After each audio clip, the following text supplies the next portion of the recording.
Parte 9. Leitura e música. Capítulo 88. Escolha da leitura.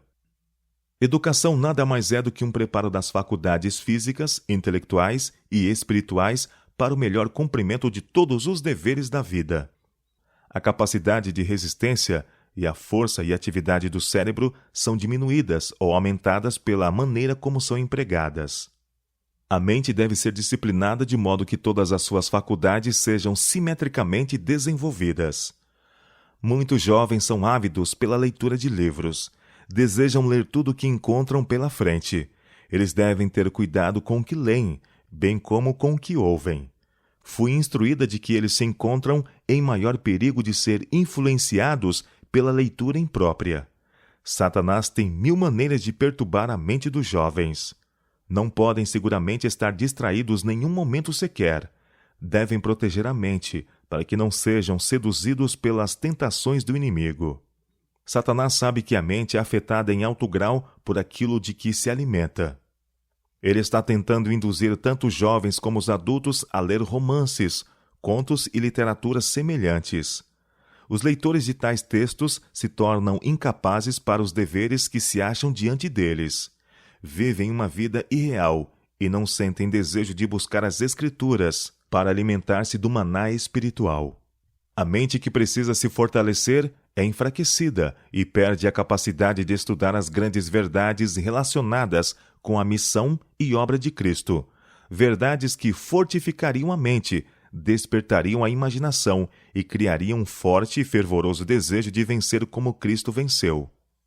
Se fosse possível eliminar grande parte dos livros publicados, seria detida uma praga que está realizando uma obra terrível sobre a mente e o coração.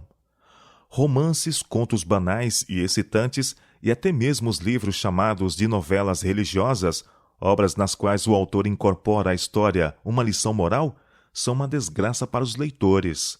Sentimentos religiosos podem estar entremeados em todo o livro de histórias, mas na maioria dos casos, Satanás está apenas revestido das roupagens angélicas, as mais eficazes para enganar e seduzir.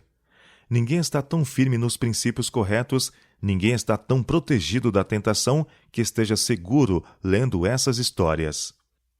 Os leitores de ficção estão entregando-se ao mal que destrói a espiritualidade, ocultando a beleza da página sagrada. Isso cria uma agitação nociva, exalta a imaginação, incapacita a mente para a utilidade, afasta a pessoa da oração e a desqualifica para qualquer exercício espiritual. Deus dotou muitos de nossos jovens com aptidões superiores, mas com muita frequência eles têm enfraquecido sua capacidade, perturbado e debilitado a mente, de modo que por anos não têm crescido na graça ou no conhecimento das razões de nossa fé, por causa de sua escolha insensata de leitura. Aqueles que estão aguardando a breve volta de Jesus, esperando aquela maravilhosa transformação, quando isto que é corruptível se revestir da incorruptibilidade, devem, neste tempo de graça, permanecer num plano mais elevado de ação. Meu querido amigo jovem, pergunte a sua própria experiência quanto à influência de histórias excitantes.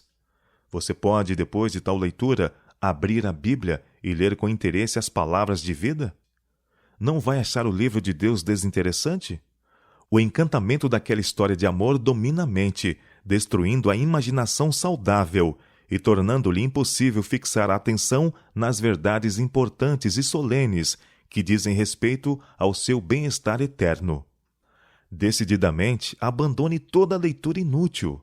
Isso não fortalecerá sua espiritualidade, mas introduzirá na mente sentimentos que pervertem a imaginação, levando-a a pensar menos em Jesus e a demorar-se menos em suas preciosas lições. Mantenha a mente livre de tudo que poderia conduzi-lo a uma direção errada. Não a sobrecarregue com histórias inúteis que não transmitem força às faculdades mentais. Os pensamentos vão corresponder ao alimento provido para a mente. A natureza de uma experiência religiosa é revelada pelo tipo de livro que a pessoa escolhe para ler em seus momentos de lazer. Para ter mente saudável e firmes princípios religiosos, os jovens devem viver em comunhão com Deus, através de sua palavra. Indicando o caminho da salvação por meio de Cristo, a Bíblia é nosso guia para uma vida mais elevada e melhor. Ela contém as mais interessantes e instrutivas histórias e biografias que já foram escritas. Aqueles cuja imaginação não se tornou pervertida pela leitura de ficção acharão a Bíblia o mais interessante dos livros.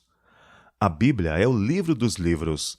Se você ama a palavra de Deus, buscando-a quando tem oportunidade, para que possua seus ricos tesouros e esteja perfeitamente preparado para toda boa obra, então pode estar certo de que Jesus o está atraindo a si mesmo. Mas ler as Escrituras de forma casual, sem procurar compreender as lições de Cristo para que possa compreender as suas exigências, não é suficiente. Há tesouros na palavra de Deus que só podem ser descobertos cavando fundo na mina da verdade. A mente carnal rejeita a verdade, mas a pessoa que está convertida se submete a uma maravilhosa mudança. O livro que antes era sem atrativos, porque revelava verdades que testificam contra o pecador, se torna agora o alimento do espírito, a alegria e consolação da vida. O sol da justiça ilumina as páginas sagradas, e o Espírito Santo fala à pessoa através delas.